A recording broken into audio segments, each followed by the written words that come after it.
پہلا سوال یہ ہے کہ کیا جوتا پہن کر قرآن مجید پڑھ سکتے ہیں؟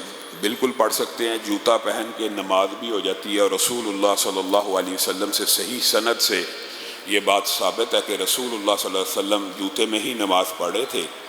اچانک آپ نے جوتا اتار دیا تو صحابہ نے بھی پیچھے سب نے جوتا اتار دیا، تو رسول اللہ نے سلام پھیر کے پوچھا آپ لوگوں نے جوتا کیوں اتارا؟ کہا آپ نے اتارا تو ہم نے تو آپ کی اتباع اور پیروی ہی تو کرنی ہے۔ تو رسول اللہ صلی اللہ علیہ وسلم نے فرمایا مجھے تو آ کے جبریل امین نے کہا تھا کہ آپ کے جوتے کے نیچے کوئی ایسی چیز لگی ہے کہ آپ اس کو اتار دیں، مجھے تو جبریل امین نے آ کر اطلاع کی تھی۔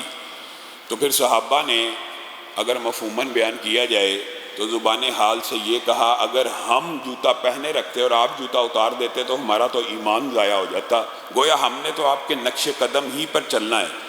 یہاں سے آپ بات یہ بھی احظ کر لیں کہ رسول اللہ صلی اللہ علیہ وسلم اپنی زندگی میں جوتوں میں نماز پڑھتے تھے، صحابہ اپنی زندگی میں جوتوں میں نماز پڑھتے تھے۔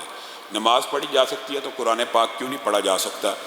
یعنی بنیادی طور پہ آگے یہ انہوں نے سوال کی وضاحت بھی کی ہے کہ جوتا پہنے ہوئے گاڑی میں بیٹھے ہوئے یا کرسی پہ بیٹھے ہوئے کہیں گھر میں بیٹھے ہوئے قرآن پڑھ سکتے ہیں، بالکل پڑھ سکتے ہیں، اس میں کسی بھی قسم کی کوئی ممانعت کی بات نہیں ہے۔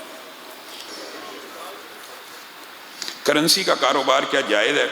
کرنسی کا کاروبار دیکھیں، ہم جنس جو چیز ہوتی ہے نا، ہم جنس، آٹے کو آٹے کے ساتھ، چاول کو چاول کے ساتھ، جو کو جو کے ساتھ، اور کرنسی کو اب چونکہ علماء جنس مانتے ہیں، روپے کو روپے کے ساتھ تبادلہ نہیں ہونا چاہیے۔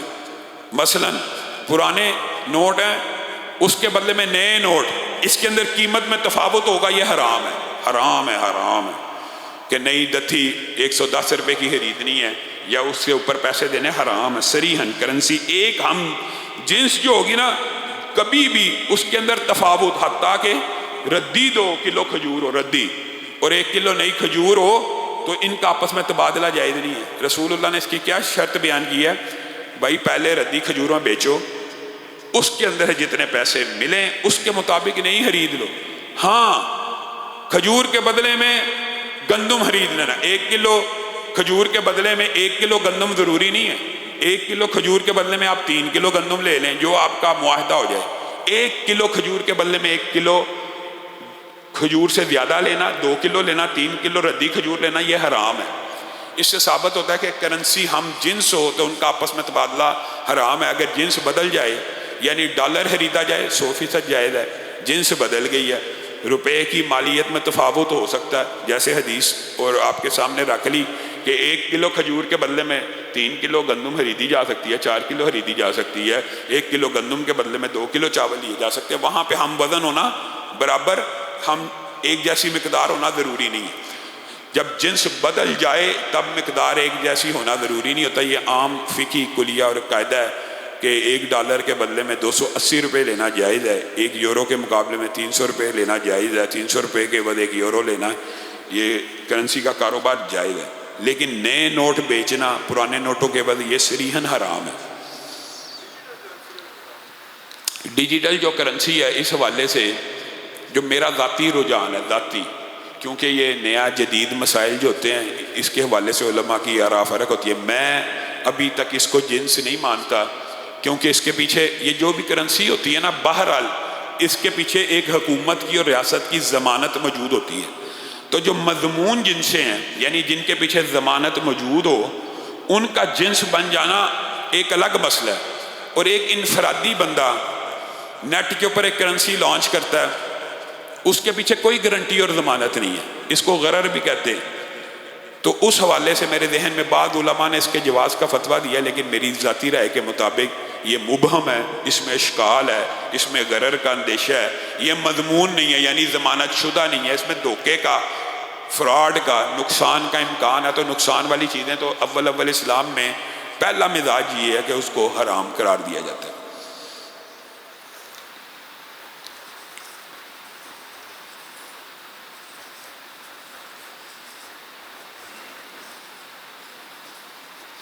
جو بندہ بیمار ہو دائمی، اس کے اوپر روزے کا فدیہ ہے۔ مثلا ایک بندے میں استطاعت ہے، اچانک بیمار ہو گیا، روزے آئے، بیمار ہو گیا، نزلہ زکام کھانسی، لیکن اس کے نہیں رکھے گئے، تو وہ بندہ فدیہ نہ دے، وہ روزوں کو پورا کرے۔ لیکن سوال یہ ہے کہ ایسا بیمار ساری زندگی روزے رکھتا رہا لیکن اب ایسی بیماری ہے کہ دوبارہ روزے رکھنے کی سخت نہیں ہے، وہ کیا کرے؟ وہ لازمی فدیہ دے، وہ فدیہ دے دے احتیاطی طور کے اوپر پہلے ہی۔ ہاں زندگی میں اللہ تعالیٰ اگر جب اس کو صحت دے، ان روزوں کو پلٹانا چاہتا ہے پلٹا دے، کیونکہ جب سکت واپس لوٹ آئے، جب طاقت واپس لوٹ آئے تب روزہ لٹانا ہے۔ لیکن آپ ایسے بیمار ہو گئے ہیں، بزرگ ہو گئے ہیں، آپ میں روزہ رکھنے کی استطاعت اور سکت ختم ہو گئی ہے، تو آپ فدیہ دے دیں، اس پہ کوئی کسی بھی قسم کا کوئی مسئلہ نہیں۔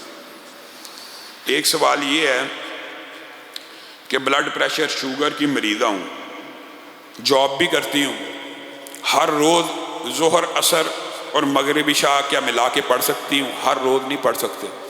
یہ جو ظہر اور عصر ہے اور مغرب اور عشاء ہے، اس کو جمع کرنا صحیح سند سے ثابت ہے، صحیح حدیث سے ثابت ہے، بغیر عذر بھی ثابت ہے۔ لیکن اس بغیر عذر کی جو محدثین نے، اصل بات ہوتی ہے ایک حدیث کا ظاہری مفہوم، اس کی تشریح بھی وہی ماننی ہے جو صحابہ نے کی ہے، اس کی تشریح اپنی نہیں ماننی۔ صحابہ نے اس کی واضح تشریح کر دی ہے کہ اکا دکا کبھی کبھار انسان پڑھ لے۔ مثال دے رہا ہوں، یہ جو جواب ہے یہ شرعی عذر نہیں ہے، اس کو کہتے ہیں بغیر عذر۔ لیکن وہ یہ سمجھتی ہے کہ آج اگر میں نے ظہر کے ساتھ عصر نہ پڑھی، میری عصر فوت ہو جائے گی، تو کبھی پڑھ لے، ایک ماہ میں ایک دفعہ پڑھ لے، ایک ہفتے میں ایک دفعہ پڑھ لے۔ لیکن یہ کہنا کہ میں ہر روز ظہر کے ساتھ عصر پڑھوں گی، تو ایسی جواب چھوڑنا بہتر ہے جس سے عصر کی نماز فوت ہونے کا اندیشہ ہو، یا ایسی جواب کو ترک کر دینا چاہیے جس میں انسان اسلام کے بنیادی اراکین کو ہی ان کے اوقات پہ ادا کرنے سے قاصر ہو۔ یہ جو فتوے آپ کو مارکیٹ میں ملتے ہیں کہ ساری عمر ظہر عصر کٹی پڑھی جا سکتی ہے، ساری عمر ہی مغرب عشاء کٹی پڑھی جا سکتی ہے، یہ فتوے باطل اور فاسد ہیں۔ اللہ تعالیٰ نے بندہ مومن کے اوپر 5 نمازوں کو 5 اوقات میں فرض کیا ہے۔ یہ تو آپ نے 3 نمازیں بنا لی، تو 3 نمازوں کا تو اسلام میں کوئی کنسیپٹ نہیں۔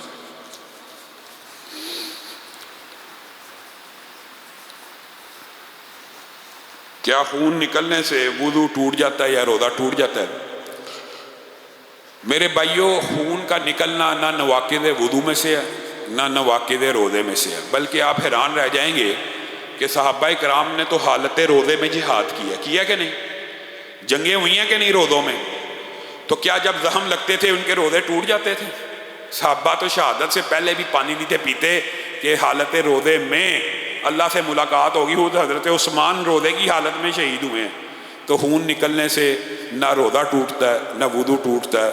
وما علینا الا البلاغ المبین۔ سبحان ربک رب العزۃ عما یصفون وسلام علی المرسلین والحمد للہ۔